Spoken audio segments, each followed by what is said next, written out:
ਜ਼ਿਆਦਾ ਜਿਸ ਇਲੈਕਸ਼ਨ ਦੇ ਉੱਤੇ ਜ਼ੋਰ ਲੱਗਾ ਸੀ, ਨਿਊਯਾਰਕ ਸਿਟੀ ਦੀ ਮੇਅਰ ਦੀ ਜਿਹੜੀ ਰੇਸ ਸੀ, ਜਿਹਦੇ ਵਿੱਚ ਜਿਹੜਾ ਜ਼ੋਹਰਾਨ ਮਮਦਾਨੀ ਡੈਮੋਕ੍ਰੇਟ ਪਾਰਟੀ ਵੱਲੋਂ, ਐਂਡਰਿਊ ਕੁਮੋ ਜੋ ਕਿ ਇੰਡੀਪੈਂਡੈਂਟ ਦੇ ਤੌਰ ਦੇ ਉੱਤੇ ਰਨ ਕੀਤਾ ਪਰ ਡੈਮੋਕ੍ਰੇਟ ਪਾਰਟੀ ਵੱਲੋਂ ਰਿਹਾ ਆ, ਕਰਟਿਸ ਸਿਲਵਾ ਰਿਪਬਲਿਕਨ ਪਾਰਟੀ ਵੱਲੋਂ, ਤੇ ਐਰਿਕ ਐਡਮ ਜੋ ਮੌਜੂਦਾ ਸੀਗਾ ਮੇਅਰ, ਪਰ ਉਹਨੇ ਬਾਅਦ ਦੇ ਵਿੱਚ ਰੇਸ ਤੋਂ ਆਊਟ ਜਿਹੜਾ ਉਹ ਹੋ ਗਿਆ ਸੀ।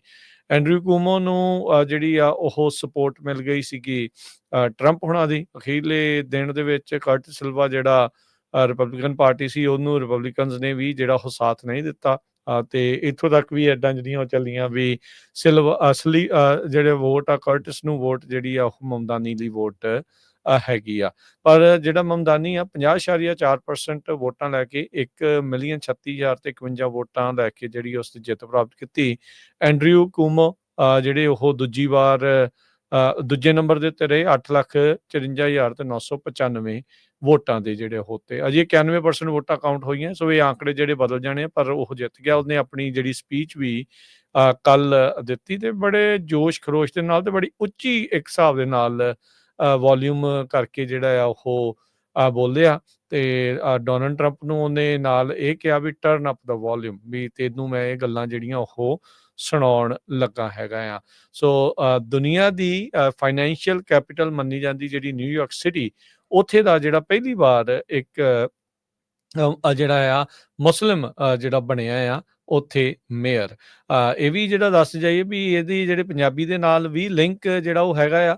ਇਹਦੇ ਜਿੱਤਣ ਤੋਂ ਬਾਅਦ ਦੇ ਵਿੱਚ ਇੰਡੀਆ ਵਾਲੇ ਰਾਈਟ ਵਿੰਗਰ ਦਾ ਕਹਿ ਸਕਦੇ ਹਾਂ ਵੀ ਉਹਨਾਂ ਦੀ ਤਾਂ ਮਰਨ ਹੋਇਆ ਪਿਆ ਆ, ਇਸ ਕਰਕੇ ਵੀ ਕਿਉਂਕਿ ਇੱਕ ਤਾਂ ਇੱਕ ਪੰਜਾਬੀਆਂ ਦੇ ਨਾਲ ਲਿੰਕ ਆ, ਸਿੱਖਾਂ ਦੇ ਗੁਰੂ ਘਰਾਂ ਦੇ ਵਿੱਚ ਵੀ ਜਿਹੜਾ ਉਹ ਇਹ ਜਾਂਦਾ ਰਿਹਾ, ਤੇ ਮੋਦੀ ਦੀ ਆਲੋਚਨਾ ਜਿਹੜੀ ਇਹ ਕਰਦਾ ਰਿਹਾ ਆ ਆਪਣੀਆਂ ਕੈਂਪੇਨ ਦੇ ਜਿਹੜਾ ਉਹ ਦੌਰਾਨ ਵੀ। ਸੋ ਹੁਣ ਉਹਨਾਂ ਨੇ ਨਾਲ ਦੇ ਨਾਲ ਜਿਹੜਾ ਨੈਰੇਟਿਵ ਆ ਉਹ ਉਸ ਪਾਸੇ ਵੱਲ ਨੂੰ ਸ਼ੁਰੂ ਕਰ ਦਿੱਤਾ। HAF ਨੇ ਤਾਂ ਆਲਰੇਡੀ ਹਰਜੋਤ ਸਿੰਘ ਜੀ ਜਿਹੜੀ ਸ਼ੁਕਲਾ ਹੈ ਉਹਨਾਂ ਦੀ, ਉਹਨੇ ਤਾਂ ਟਵੀਟ ਵੀ ਜਿਹੜਾ ਉਹ ਕਰ ਦਿੱਤਾ ਜੀ ਇੱਦਾਂ ਆ ਜੀ ਉੱਦਾਂ ਆ, ਤੇ ਇਹ ਤੇ ਉਹ ਆਪ ਜਿਹੜੀ ਆ ਉਹ ਫੁੱਲ ਇੰਟਰਫੇਰੈਂਸ ਜਿਹਦੇ ਵਿੱਚ ਜਿਹੜੇ ਉਹ ਲੱਗੇ ਰਹਿੰਦੇ ਆ, ਤੇ ਉਹ ਹੁਣ ਮਮਦਾਨੀ ਨੂੰ ਜਿਹੜਾ ਉਹ ਨਾਲ ਦੇ ਨਾਲ ਅਜੇ ਸਹੁੰ ਚੁੱਕਣ ਤੋਂ ਪਹਿਲਾਂ ਹੀ ਜਿਹੜੇ ਉਹਨਾਂ ਨੇ ਸਵਾਲ ਕਰਨੇ ਸ਼ੁਰੂ ਜਿਹੜੇ ਉਹ ਕਰ ਦਿੱਤੇ ਆ। ਸੋ ਜਿਹੜੇ ਨਿਊਯਾਰਕ ਸਿਟੀ ਦਾ ਜਿਹੜਾ ਮੇਅਰ ਇਲੈਕਟ ਆ, ਉਸਨੇ ਆਪਣੀਆਂ ਪਾਲਿਸੀਜ਼ ਆ ਉਸ ਨੂੰ ਮੁੜ ਇਸ ਦੇ ਵਿੱਚ ਦੁਹਰਾਇਆ।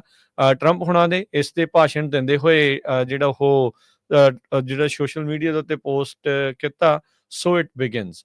ਸੋ ਇਹਦਾ ਮਤਲਬ ਉਹ ਵਾਕਿਆ ਹੀ ਉਸਦਾ ਭਾਸ਼ਣ ਆ ਉਹ ਉਸ ਟਾਈਮ ਦੇ ਉੱਤੇ ਸੁਣ ਰਹੇ ਸੀਗੇ ਜਦ ਜਿਹੜਾ ਮਮਦਾਨੀ ਆ ਉਸ ਆਪਣਾ ਜਿਹੜਾ ਭਾਸ਼ਣ ਦੇ ਰਿਹਾ ਸੀ, ਜਦੋਂ ਉਸ ਨੂੰ ਜੇਤੂ ਪ੍ਰੋਜੈਕਟਡ ਵਿਨਰ ਜਿਹੜਾ ਉਹ ਘੋਸ਼ਿਤ ਕਰ ਦਿੱਤਾ ਗਿਆ ਸੀਗਾ।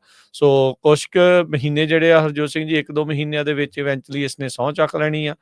ਜਨਵਰੀ ਮਹੀਨੇ ਦੇ ਵਿੱਚ ਬਾਗਡੋਰ ਜਿਹੜੀ ਆ ਉਹ ਇਸ ਦੇ ਕੋਲ ਜਿਹੜੀ ਉਹ ਆ ਜਾਣੀ ਆ। ਸੋ ਮੀਰਾ ਨਾਇਰ ਦਾ ਜਿਹੜਾ ਇਹ ਮੁੰਡਾ ਅਤੇ ਇਸ ਦਾ ਜਿਹੜਾ ਲਿੰਕ ਆ ਗੁਜਰਾਤ ਦੇ ਨਾਲ ਵੀ ਜਿਹੜਾ ਹੋ ਰਿਹਾ ਆ, ਭਾਰਤ ਦੇ ਨਾਲ ਵੀ ਜਿਹੜਾ ਉੱਥੇ ਪੰਜਾਬ ਦੇ ਨਾਲ ਵੀ ਜਿਹੜਾ ਉਹ ਹੈਗਾ ਆ।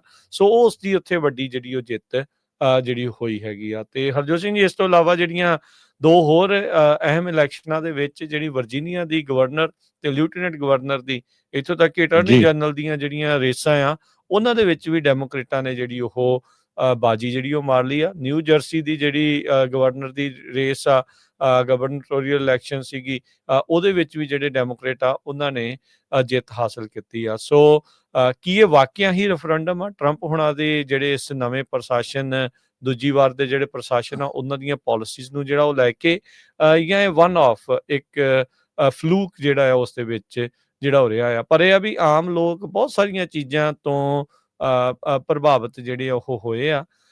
ਅਫੋਰਡੇਬਿਲਿਟੀ ਨੂੰ ਲੈ ਕੇ ਜਿਹੜਾ ਰੌਲਾ ਪੈਂਦਾ ਰਿਹਾ ਵੀ ਆਪਾਂ ਐਗਜ਼ੈਕਟਿਵ ਆਰਡਰ ਟਰੰਪ ਉਹਨਾਂ ਨੇ ਸਾਈਨ ਕੀਤਾ, ਪਰ ਐਗਜ਼ੈਕਟਿਵ ਆਰਡਰ ਸਾਈਨ ਹੋਣ ਦੇ ਨਾਲ ਫਰਕ ਜਿਹੜਾ ਉਹ ਨਹੀਂ ਪਿਆ।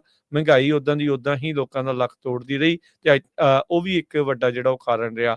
ਜਿਸ ਤਰੀਕੇ ਦੇ ਨਾਲ ਹਰਜੋਤ ਸਿੰਘ ਜੀ ਆਈਸ ਦੀ ਸਿਚੁਏਸ਼ਨ ਜਿਹੜੀ ਰਹੀ ਆ, ਕਿੱਦਾਂ ਉਹ ਐਨਫੋਰਸਮੈਂਟ ਜਿਹੜੀ ਉਹ ਕਰ ਰਹੇ ਆ, ਕਈਆਂ ਨੂੰ ਉਹ ਗੱਲ ਜਿਹੜੀ ਉਹ ਨਹੀਂ ਵੀ ਜਿਹੜੀ ਉਹ ਪਚੀ। ਸੋ ਬਹੁਤ ਸਾਰੀਆਂ ਜਿਹੜੀਆਂ ਪਾਲਿਸੀ ਚੇਂਜਿਸ ਆਈਆਂ ਆ, ਉਹਨਾਂ ਦਾ ਜਿਹੜਾ ਅਸਰ ਆ ਇਹਨਾਂ ਇਲੈਕਸ਼ਨ ਦੇ ਉੱਤੇ ਰਿਹਾ।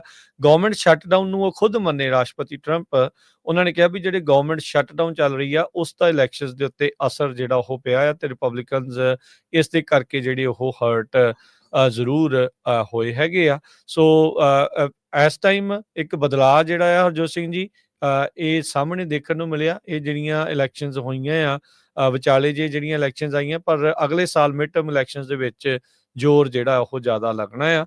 ਤੇ ਕੈਲੀਫੋਰਨੀਆ ਦੀ ਜਿਹੜਾ ਰੀਡਿਸਟ੍ਰਿਕਟਿੰਗ ਵਾਲੀ ਬੈਲਟ ਸੀਗੀ, ਉਹ ਵੀ ਉੱਦਾਂ ਜਿਹੜੀ ਉਹ ਪਾਸ ਹੋ ਗਈ। ਕਿਆਸ ਰਾਈ ਤਾਂ ਇਹੀ ਸੀਗੀ ਵੀ ਉਸਨੇ ਪਾਸ ਜਿਹੜਾ ਉਹ ਹੋ ਹੀ ਜਾਣਾ ਆ, ਪਰ ਬਹੁਤ ਸਾਰੇ ਜਿਹੜੇ ਪੰਜਾਬੀ ਆ, ਬਹੁਤ ਸਾਰੇ ਜਿਹੜੇ ਸਿੱਖ ਆ, ਉਹਨਾਂ ਨੇ ਫਿਰ ਵੀ ਇਸ ਦੇ ਉੱਤੇ ਨੋ ਇਸੇ ਕਰਕੇ ਕੀਤੀ ਵੀ ਜਿਹੜਾ ਗਵਰਨਰ ਨਿਊਸਮ ਆ, ਉਸਨੇ ਆਪਣਾ ਜਿਹੜਾ ਟਰਾਂਸਨੈਸ਼ਨਲ ਰਿਪਰੈਸ਼ਨ ਵਾਲੇ ਬਿੱਲ ਨੂੰ ਵੀਟੋ ਜਿਹੜਾ ਉਹ ਕੀਤਾ ਸੀਗਾ।